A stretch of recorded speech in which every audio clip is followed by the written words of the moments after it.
Hello students, welcome to maths Fitoor. This is Sonia Jain. तो बेटा आज हम करेंगे डीओई जीएनसीटी ऑफ दिल्ली से आई हुई वर्कशीट नंबर 14 क्लास 7th के स्टूडेंट्स के लिए। सब्जेक्ट है मैथ्स, डेट इसकी है 12 नवंबर। तो बेटा आज आपकी दो वर्कशीट आई हैं, एक तो मैथ्स की, दूसरी है हिंदी की। हिंदी की वर्कशीट मैंने ऑलरेडी अपलोड कर दी है, जिसका लिंक मैंने डिस्क्रिप्शन बॉक्स में दे दिया है, नहीं तो ये आपको चैनल की प्लेलिस्ट में भी मिल जाएगी।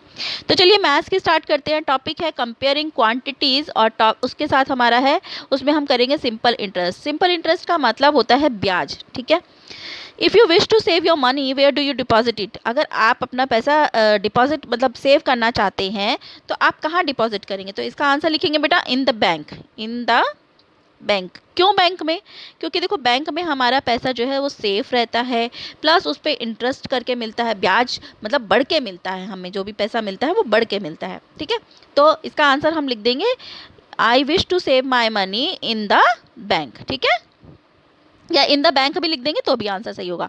Why do you deposit your money in the bank? अब क्वेश्चन है कि आप अपना पैसा बैंक में क्यों डिपॉजिट करना चाहते हैं। अभी हमने कहा इन द बैंक, तो क्यों? To keep money safe we deposit money to in the bank, ताकि हमारी जो मनी है वो सेफ रहे, इसलिए हम अपना पैसा डिपॉजिट करेंगे बैंक में। नेक्स्ट क्वेश्चन है, does your deposit money grow in the bank? How? क्या आप जो भी पैसा डिपॉजिट करते हैं बैंक में, क्या वो बढ़ता है? अगर हाँ तो कैसे? तो पहले तो इसका आंसर लिखेंगे यस। अब कैसे बढ़ता है? I got interest from the deposited money.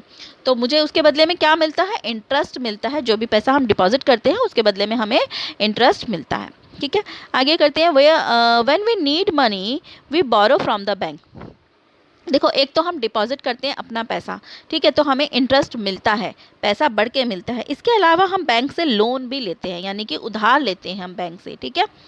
The extra amount paid for the use of the borrow money is what we call interest. तो जो पैसा हमने उधार लिया उसे तो हम कहते हैं लोन, और उसके साथ साथ लोन अमाउंट तो हम वापस करेंगे ही करेंगे बैंक को, उसके साथ में कुछ एक्स्ट्रा अमाउंट भी पे करते हैं बैंक को, जिसे हम कहते हैं interest. Simple interest is a quick and easy method of calculating the interest charge on loan. Simple interest एक क्विकली मेथड है और इजी मेथड है इंटरेस्ट मतलब कैसे चार्ज किया जाता है लोन पर, या कितना चार्ज किया जाता है उसको कैलकुलेट करने का, ठीक है। तो बेटा सिंपल इंटरेस्ट जो होता है उसे हम आई से डिनोट करते हैं या एस आई से डिनोट करते हैं। S for simple, I for interest, या इसे आई भी लिख सकते हैं, ठीक है। अब इसमें कुछ टर्म्स होती हैं जो हम यूज़ करते हैं। पहला होता है प्रिंसिपल। प्रिंसिपल वो पैसा होता है जो भी हम मनी बोरो करते हैं या देते हैं किसी को उधार, उसे हम कहते हैं प्रिंसिपल, ठीक है। जो भी पैसा हम लोन के रूप में लेते हैं या फिर देते हैं उसे हम कहते हैं प्रिंसिपल। फिर है रेट ऑफ इंटरेस्ट, या जिसे हम डेनोट करते हैं आर से, ठीक है, आर के रूप में लिखते हैं, तो उसे कहते हैं rate of interest. Rate of interest होता है जैसे कि कितना परसेंट, जैसे कितना होता है ना कि अगर मैंने सपोज 1000 रुपया लिया, ठीक है, किसी से 1000 रुपया लोन के रूप में लिया, तो उस वो जो इंटरेस्ट की रेट बताएगा वो 5% भी हो सकता है, 10% भी हो सकता है, 7% भी हो सकता है, ठीक है, वो कितना भी हो सकता है, इसे कहते हैं हम रेट ऑफ इंटरेस्ट, ठीक है। उसके बाद होता है टाइम, और उसको डिनोट करते हैं टी से, ठीक है। तो टाइम होता है जो भी हमने लोन लिया वो हम अपने पास कितना टाइम तक रखेंगे, या कितने टाइम बाद हम वो पैसा वापस करेंगे। सपोज़ मैंने 1000 रुपया उधार लिया और उस पर रेट ऑफ इंटरेस्ट लगा 10% का, तो टाइम भी पूछा जाता है कि भाई आप लेके तो जा रहे हो, तो लेकिन उसे कितने टाइम में वापस करोगे, तो वो डिसाइड करना होता है, पहले से ही बता दिया जाता है, या डिसाइडेड हो जाता है कि 2 ईयर्स के लिए या 3 के लिए या 5 के लिए या 10 के लिए, वो कितना भी हो सकता है, ठीक है। तो simple interest is calculated by multiplying the interest rate per year by principal by the time in number of years. तो इंटरेस्ट हम कैसे कैलकुलेट करते हैं? इंटरेस्ट का फॉर्मूला होता है, या सिंपल इंटरेस्ट का फॉर्मूला होता है principal into rate into time upon 100, ठीक है। P into R into T upon 100, ऐसे करके हम इंटरेस्ट कैलकुलेट कर लेते हैं। अब आती है बारी अमाउंट की। तो बेटा अमाउंट क्या होता है? अमाउंट होता है, देखो जो हमने पैसा लिया उसे हमने कहा प्रिंसिपल, और जो हमने एक्स्ट्रा अमाउंट साथ में प्रिंसिपल के दिया उसे हमने कहा इंटरेस्ट, ठीक है। अब देखो जैसे एक एग्जांपल लेते हैं, सपोज़ मैंने 1000 रुपया लिया और साथ में 100 रुपये एक्स्ट्रा दिए हैं बैंक को इंटरेस्ट के रूप में, ठीक है। इंटरेस्ट के रूप में मैंने 100 रुपये एक्स्ट्रा दिया और प्रिंसिपल लिया था मैंने 1000 रुपया, ठीक है। तो अब मैंने बैंक को कितना वापस किया, एक तो 1000 और ये 100, तो कितने हो गए, 1100 रुपीज़ हो गए। तो इन दोनों को प्लस करके मैंने यानी कि 1100 वापस किया बैंक को, तो ये हुआ मेरा अमाउंट जो मैंने कि वापस किया। तो यानी कि अमाउंट क्या होता है, अमाउंट होता है प्रिंसिपल प्लस इंटरेस्ट, ठीक है। Amount is equal to principal plus interest, ठीक है। तो अब हम कुछ क्वेश्चंस कर लेते हैं। फर्स्ट क्वेश्चन है ₹3,500 is borrowed eight the rate of 7% per year, calculate the simple interest paid after 2 year. तो इसको सॉल्व कर लेते हैं। तो बेटा ये है इसका, देखो सबसे पहले क्वेश्चन क्या है, 3,500 बोरो किए गए यानी कि उधार लिए गए कितने, अब तो ये हो गया हमारा प्रिंसिपल, ठीक है। उसके बाद कितने रेट पे लिए गए हैं, 7% पे, ठीक है। और टाइम कितना है, 2 ईयर्स, ठीक है। तो जब भी हमें इंटरेस्ट कैलकुलेट करना होता है हमें किन चीज़ों की ज़रूरत पड़ती होती है, पी की, आर की और टी की, यानी कि प्रिंसिपल की, रेट की, टाइम की। और ये तीनों चीज़ हमें पता चल गई है, 3500, 7% और 2 ईयर्स, और अपॉन 100 हम करते हैं फॉर्मूले का, ठीक है। अब इसका सिंपल इंटरेस्ट हम निकाल लेते हैं, P into R into T upon 100। तो प्रिंसिपल हमारा है 3500, रेट ऑफ इंटरेस्ट हमारा 7% और टाइम हमारा 2 है, अपॉन 100। अब देखो 0 से ये 0 कैंसिल हो गई, ये 0 से ये 0 कैंसिल हो गई। अब हमारा बना 35 इंटू 7 इंटू 2 अपॉन 100 तो कैंसिल हो गया। अब इसे सॉल्व करेंगे, 7 2 14, 35 इंटू 14, 7 2 14, और जब 35 को 14 से मल्टीप्लाई करेंगे तो आंसर आ जाएगा 490। तो हमारा यानी कि सिंपल इंटरेस्ट कितना निकला, ₹490। अब अगर इसी क्वेश्चन में पूछा जाता, ये तो है सिंपल इंटरेस्ट की बात, ठीक है। अगर ये क्वेश्चन होता कि अमाउंट कितना वापस किया उसने, तो हम क्या करते, जो इंटरेस्ट निकला है ये 490 और प्रिंसिपल कितना था 3500, तो इसको प्लस कर देते, तो अमाउंट हो जाता हमारा P प्लस आई, यानी कि 3500 प्लस 490, और इन दोनों को हम प्लस कर लेते, ये हो जाता 09549 और ये 3, ठीक है। तो हमारा अमाउंट कितना बनता, 3990, ओके। लेकिन इस क्वेश्चन में हमसे सिर्फ इंटरेस्ट पूछा है तो हमने सिर्फ इंटरेस्ट ही निकाला है। आगे नेक्स्ट क्वेश्चन पढ़ते हैं। रितु डिपॉजिटेड, ये सेकंड क्वेश्चन है, Ritu deposited ₹7,000 in a saving account, the bank page interest eight the rate of 6% per year, what amount can Ritu get after 5 years. अब रितु ने यहाँ पर बैंक में 7,000 रुपीज़ डिपॉजिट किए हैं, ठीक है। बैंक ने क्या किया है, 6% का क्या दिया है, उसे इंटरेस्ट दिया है, ठीक है, 6% पर ईयर, ठीक है। अब उसे बताओ कि 5 साल बाद रितु को कितना अमाउंट वापस मिला। अमाउंट की बात हो रही है, इंटरेस्ट की बात नहीं हो रही है, ठीक है। तो सबसे पहले हमें क्या निकालना होता है, अमाउंट निकालने के लिए अमाउंट हमारा क्या होता है बेटा, प्रिंसिपल प्लस इंटरेस्ट होता है। तो प्रिंसिपल तो हमें यहाँ पता है कि वो 7,000 है, लेकिन इंटरेस्ट नहीं पता, ठीक है। तो हम पहले निकालेंगे इंटरेस्ट, और इंटरेस्ट का फॉर्मूला क्या होता है, P into R into T upon 100, ठीक है। तो अब हम देखते हैं हमारे पास क्या क्या है और कितना कितना है। प्रिंसिपल हमारे पास 7,000 है, रेट हमारे पास 6% है, और टाइम हमारे पास 5 ईयर्स है। तो अब इसको सॉल्व कर लेते हैं। I is equal to P into R into T upon 100। P कितना है हमारे पास 7,000, रेट कितना है हमारा 6%, और टाइम कितना है 500, ठीक है।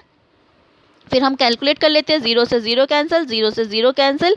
अब कितना बचा, 70 इंटू 6 इंटू 5, ठीक है, 70 इंटू 6 इंटू 5, 6 इंटू 5। अब इसे मल्टीप्लाई कर लेंगे, 70, 6 5 ज़ा 30, और 70 को 30 से मल्टीप्लाई किया, 7 3 ज़ा 21, और 1 और 1 20, तो हमारा आंसर आ जाएगा 2100, ठीक है। ये आया हमारा इंटरेस्ट की वैल्यू। अब हमें निकालना क्या था, हमें तो अमाउंट निकालना था कि कितना अमाउंट मिलेगा। तो अमाउंट क्या होता है, अमाउंट होता है principal plus interest. Principal 7,000, interest हमारा अभी अभी 2100 निकला है, फिर इन दोनों को प्लस कर देंगे तो हमारे पास आ गया 9,100 रुपीज़। तो Ritu will get ₹9,100 after 5 years. तो 5 साल बाद रितु को कितने पैसे वापस मिलेंगे, 9,100 रुपीज़ वापस मिलेंगे, ठीक है बेटा। अगला क्वेश्चन, अब देखो इस क्वेश्चन को बड़े ध्यान से देखना। अभी तक हमने प्रिंसिपल निकाला, सॉरी इंटरेस्ट निकाला, अमाउंट निकाला, अब हम निकालेंगे रेट निकालेंगे, और आगे क्वेश्चन में हम टाइम भी निकालेंगे। तो क्वेश्चन है, at what rate percent will 16,000 amount to rupees 20,000 इन 2 years। मतलब रेट बताओ कितना परसेंट होगा कि 16,000 रुपये 16,000 अमाउंट 16,000 का वो 20,000 बन जाए कितने साल में?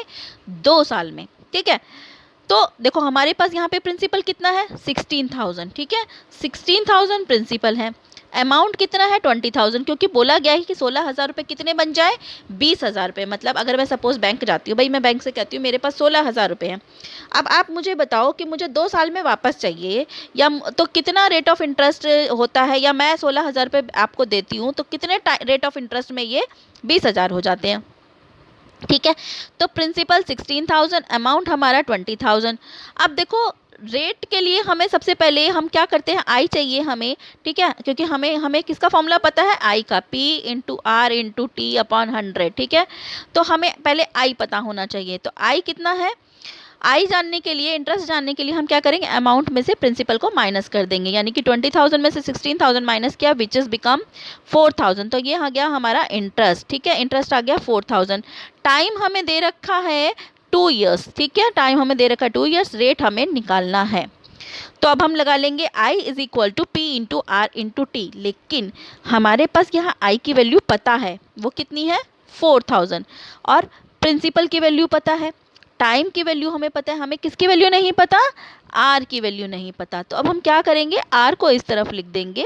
ठीक है, या आप देखो अगर मैं दूसरे तरीके से अगर आपको बताऊं, यहाँ पर इस चीज़ को ध्यान से देखना, यहाँ आई है तो इस 100 को मैं इधर ले जाती हूँ इक्वल टू के बाद, ये डिवाइड में है 100, तो ये क्या हो जाएगा? मल्टीप्लाई में हो जाएगा, आई इंटू 100। ठीक है, अब क्या बचा? I into 100 equals to P into R into T. ठीक है, लेकिन मुझे सिर्फ आर की वैल्यू निकालनी, तो पी इंटू टी को मैं क्या करूँगी? पी इंटू टी को भी मैं नीचे ले जाऊँगी। ठीक है, तो यहाँ मेरे पास सिर्फ आर बचा, ये हो गया 100 मल्टीप्लाई में, और ये इधर नीचे चले जाएंगे क्योंकि ये मल्टीप्लिकेशन में है। तो हमारा रेट हो गया I into 100 upon P into T. ठीक है, अब इसमें सारी वैल्यूज़ हम लगा देते हैं। आई की value 4,000 into 100 into upon 6,000 principal की वैल्यू, और टाइम की वैल्यू 2 years। फिर ये 0 से 0 सारी कैंसिल हो गई, नीचे बचा 16 और इंटू 2। ठीक है, तो ये 4 1 जा 4, 4 4 जा 16। फिर क्या करेंगे? अब हमारे पास आ गया 25 अपॉन 2। ठीक है, 25 अपॉन 2 को जब हम डिवाइड करेंगे तो या तो 12:1/2%, या फिर हम कह सकते हैं 12.5%। ठीक है, तो इस तरीके से। तो बेटा अगर ये तो है, अगर देखो हमें आर की वैल्यू निकालनी है तो I into 100 upon P into T. अगर हम मुझे टी की वैल्यू निकालनी होती तो सेम यही करते, उसमें क्या करते? I into 100 upon P into T, है ना। तो अब अगर मुझे टी यहाँ रखा है तो मैं कर लेती पी इंटू आर। ठीक है, सिमिलरली अगर मुझे पी की वैल्यू निकालनी होती, ठीक है, पी की वैल्यू निकालनी होती तो मैं क्या करती? आई इंटू 100, ठीक है, अपॉन क्या बचा? आर इंटू टी, तो ये आर इंटू टी कर लेती। ठीक है, मतलब किसी की भी वैल्यू निकालनी होगी तो आप उल्टा कर देंगे, बस आई इंटू 100, और ये जिसमें से इसकी जिसकी भी वैल्यू निकालनी है उसे इधर, बाकी दोनों को नीचे कर लेंगे। ठीक है, अगला क्वेश्चन है, in what time will a sum of money double itself at 10% per annum। कितने टाइम में कोई मनी डबल हो जाएगी अगर रेट ऑफ इंटरेस्ट 10% होगा। अब देखो हमें रेट दे रखा है 10%, ठीक है, और हमें अमाउंट नहीं पता, हमें प्रिंसिपल नहीं पता, हमें टाइम नहीं पता, हमें कुछ नहीं पता, हमें सिर्फ इतना बताया कि डबल हो जानी चाहिए 10% के हिसाब से। तो हम यहाँ पे अज्यूम कर लेंगे कि let p is equal to x। हमने p को मान लिया कि x है, कोई भी हो सकता है वो, ठीक है, और अमाउंट क्योंकि उसने कहा डबल हो जानी थी, ठीक है, डबल हो जाना चाहिए, तो अमाउंट को डबल करने के लिए हम यानी कि x का डबल कर देंगे तो वो हो जाएगा हमारा 2x। ठीक है, तो अब हमें क्या निकालना? इंटरेस्ट। इंटरेस्ट क्या होता है? अमाउंट माइनस प्रिंसिपल होता है इंटरेस्ट हमारे को। ठीक है, तो अमाउंट माइनस प्रिंसिपल, अमाउंट कितना है? 2x, प्रिंसिपल कितना है? x, तो 2x माइनस x किया तो 2x में से x गया, कितना बचा? x बचा, तो ये i की वैल्यू हमारे पास आ गई x। ठीक है, अब हम क्या, हमें फार्मूला क्या पता है? I is equal to p into R into T upon 100। तो t 10% है, 10% 100 तो निकालना है हमें, वैसे ही जैसे मैंने आपको बताया था I इंटू 100 T निकालना है तो P इंटू आर छोड़ देंगे नीचे, ठीक है। बताया था ना अभी ऊपर वाले क्वेश्चन में भी कि I into 100 upon P into R, ठीक है। T इधर रख के फिर वैसे ही किया। अब इनकी वैल्यूज लगा देंगे। I कितना निकला हमारा, ऊपर I निकला है हमारा x, ये निकाला है हमने x, ठीक है। तो I की वैल्यू x इंटू 100, P की वैल्यू कितनी है, P की वैल्यू x है और R की वैल्यू 10 है। ये देखिए P की वैल्यू हमने x अज्यूम की थी, ठीक है, वो हमने लिख लिया। इसके बाद हम क्या करेंगे, x into 100 upon x into 10, तो x से x कैंसिल, ठीक है। 10 1 ज़ा 10, 10 10 ज़ा 100, हमारा आंसर क्या आया 10। तो 10 ईयर्स हमारा टाइम आ गया। तो आंसर लिखेंगे in 10 years a sum of money double itself at 10% per annum. Okay, next question देखते हैं। Rohit deposited some money in saving account, he got 12,000 as a simple interest after 5 year. If the interest is calculated at the rate of 6% per annum, what was the amount that he deposited. Rohit ने कुछ पैसे जमा किए हैं bank में, ठीक है, उसे 12,000 रुपये किसके मतलब सिंपल इंटरेस्ट के रूप में मिले हैं। मतलब उसका इंटरेस्ट कितना है, 12,000 रुपये इंटरेस्ट है। This is not a principal amount बेटा, ठीक है, ये क्या है हमारा सिंपल इंटरेस्ट है। उसमें लिखा है he got ₹12,000 as simple interest after 5 year. तो टाइम कितना हो गया, 5 ईयर्स हो गया। कितने रेट के हिसाब से, 6% के हिसाब से। तो अमाउंट बताओ। तो अमाउंट के लिए हमें क्या क्या चाहिए, इंटरेस्ट चाहिए। तो इंटरेस्ट तो हमें गिवन है, साथ में हमें चाहिए प्रिंसिपल। अब यहाँ प्रिंसिपल हमें नहीं पता, अगर प्रिंसिपल पता होता तो हम इजीली बता देते। अब प्रिंसिपल के लिए वापस जैसे कि मैंने आपको यहाँ पर बताया था कि क्या करते हैं। अब देखो जब यहाँ पे टी की वैल्यू निकाली थी तो P इंटू आर कर दिया। तो अब यहाँ पे मुझे P की वैल्यू निकालनी है तो मैं क्या करूँगी, I इंटू 100 अपॉन में क्या हो जाएगा मेरा, क्या क्या बचा, R इंटू टी, ठीक है। तो ये आ जाएगा। तो करते हैं, देखो I is equal to P into R into T upon 100। अब मुझे क्या निकालना है, P की वैल्यू निकालनी है तो I इंटू 100 अपॉन में R इंटू टी, ठीक है। अब बाकी वैल्यू लगा लेते हैं। I की वैल्यू 12,000, 100 हमारा ये है ही रेट ऑफ सॉरी निकला है वो हमारा जो फॉर्मूले का ही है, I के साथ इंटू 100 है जो, ठीक है। R की वैल्यू हमारे 6 है और T की वैल्यू हमारी 5 है, ठीक है। फिर इसको सॉल्व कर लेते हैं।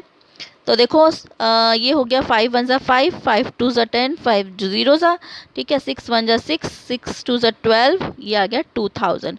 तो ये आ गया 2000 इंटू 20। तो अभी से मल्टीप्लाई करेंगे तो 2000 इंटू 20 हो गया, 2 2 ज़ा 4 और ये 1 2 3 4 zeros, तो यहाँ पे आ गया 40,000, ठीक है।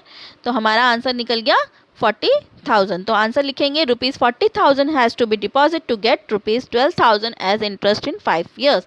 मतलब उसे 40,000 रुपये बैंक में डिपॉजिट करने पड़ेंगे अगर उसे 12,000 रुपये इंटरेस्ट के रूप में चाहिए 5 सालों के लिए, ठीक है। तो बेटा यहाँ पे हमारे सारे क्वेश्चंस कंप्लीट होते हैं, यहाँ पे वर्कशीट कंप्लीट होती है। अगर आपको मेरी वीडियोस अच्छी लगती है तो प्लीज़ उन्हें लाइक कीजिए, शेयर कीजिए, मेरे चैनल को सब्सक्राइब कीजिए। सब्सक्राइब करने के बाद में बेल आइकन को जरूर प्रेस करना सो दैट कि मैं जब भी नेक्स्ट वीडियो अपलोड करूँ तो उसका नोटिफिकेशन आपको तभी की तभी मिल जाए। So stay tune for more videos, till then bye bye.